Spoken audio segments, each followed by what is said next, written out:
Last week, divorce. This week, money. Jesus is really on a roll in the 10th chapter of Mark's Gospel.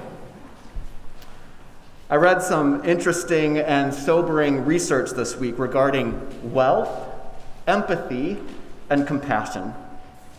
Many psychologists have been exploring this topic in recent years. In one study, researchers found that wealthy people had more trouble reading other people's emotions. Scientists showed 200 adults photos of faces expressing different emotions. And what they found is that people with just a high school education identified the emotions more accurately than people who had a 4-year college degree.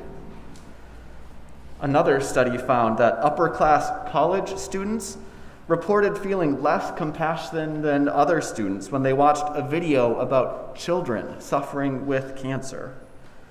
The heart rates of lower-class students dropped as they watched the video, which is a physiological sign that someone is experiencing compassion.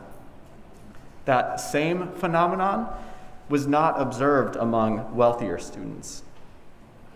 A journalist asked one of these researchers, "So, what's your theory? Why this discrepancy?" The psychologist responded that when you lack institutional support, when you face threats in life, the only way to survive your environment is to connect with other people.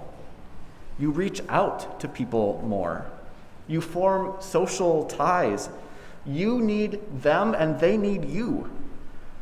When you're poorer, you're helping someone to get to work if their car breaks down, or looking after their child while they run to the store, and they are doing the same for you. Humans, they said, have this wonderful ability to bond in the face of threats. Wealth, on the other hand, tends to insulate us from certain kinds of suffering, and therefore also from the humanizing, connecting aspects of overcoming needs together. But it's not just that so many wealthy people don't know others who are poor. The researchers uncovered a line of thinking among those with great wealth that says it's the worthy people who rise to the top. Those who find themselves on the bottom must be there for a reason. In other words, the wealthier we become, these scientists say, the more we begin to believe we deserve it, that we earned it, and that those who struggle must have done something wrong. Perhaps people who are less wealthy actually have a more sophisticated view, recognizing that where a person ends up is a complex result of education and character and the opportunities made available to them by wealth or by the lack of it. Psychologists have found that as wealth increases, feelings of compassion and empathy tend to go down, and feelings of entitlement and self-interest go up.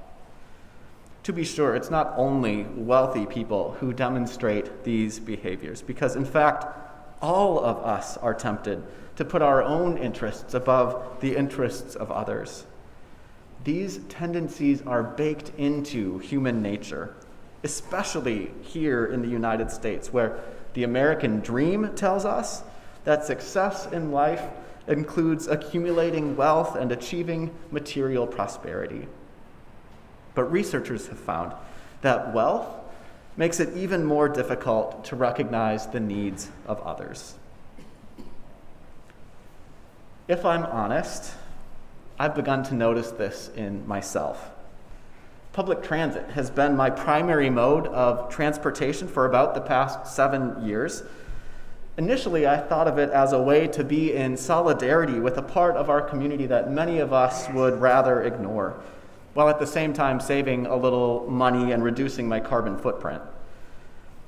As time has gone on, though, I've become a bit more jaded. I spend more of my bus rides with my earbuds in my ears, trying to tune out the people around me. Maybe it's just compassion fatigue from being asked daily whether I can spare someone some money or buy them lunch. But I worry that it's something darker in my own heart, an impatience with people I've begun to believe are making poor choices and are therefore unworthy. A sense of superiority as I've seen my own financial position grow stronger, patting myself on the back for all the great progress I've made while silently looking down on others. I worry that my relative wealth has blunted my ability to feel compassion and empathy. Jesus lived long before humankind had developed the field of social psychology to help us make sense of our attitudes and behaviors. But reading today's gospel lesson, I think Jesus understood intuitively what modern researchers have learned about the power of wealth, how the accumulation of money and property produces a spiritual infection that constricts one's capacity to love our neighbors as ourselves. When the rich man in today's story approaches Jesus and asks what he must do to inherit eternal life, Jesus tells him, "You lack one thing." But some, reading the original Greek version of the Bible, have suggested that a better translation of this line would be, "You lack in one thing." I know that sounds like a subtle difference, but it's an important one. What the man lacks is not one thing. It's not that he needs something more or that he's just one action short of perfection, as though he could do just one more thing to satisfy the requirements for eternal life. To say the man is lacking in one thing is to say that what the man lacks is a state of being. He is lacking in a quality of character. Jesus finds this man lacking in his orientation toward the world and toward his neighbor. The rich man falls short in his attentiveness toward the other, in his ability to really see the people around him, to recognize their needs and to respond with compassion. Jesus seems to be saying that wealth has diminished this man's capacity for connection. This is not just a simple lesson that wealth is bad and everything would be all right if we just gave our money away. Jesus is calling for something much more difficult, asking each of us to consider how wealth keeps us disconnected from others and limits our empathy, causing us to turn in on ourselves or overlook the plight of our neighbor. That is a much more difficult lesson. You can understand why, when the man heard this from Jesus, he was shocked and went away grieving. Jesus is calling for a reorientation that will be difficult and painful to endure, at least until it results in deeper emotional connections and a richer community life. It's also worth noticing that in verse 21, the author says Jesus loved the man.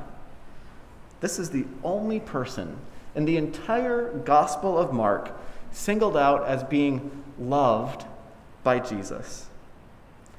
Jesus doesn't view the rich man as irredeemably evil, but feels compassion for him. Jesus understands that this man is held captive by a power that is depriving him of humanity. And as always, Jesus wants to set him free. Jesus invites the man to step into freedom, to be liberated from the forces that keep him detached and rob him of human connection. That is a daunting invitation, to leave what we have behind and step into freedom. Maybe the first step is just to take a first step. Not trying to do it all at once, but doing just one small thing, trying on a new behavior that starts us on a different path. One small first step. Another thing psychologists have found is that small interventions, small changes in people's behavior can reorient us toward empathy.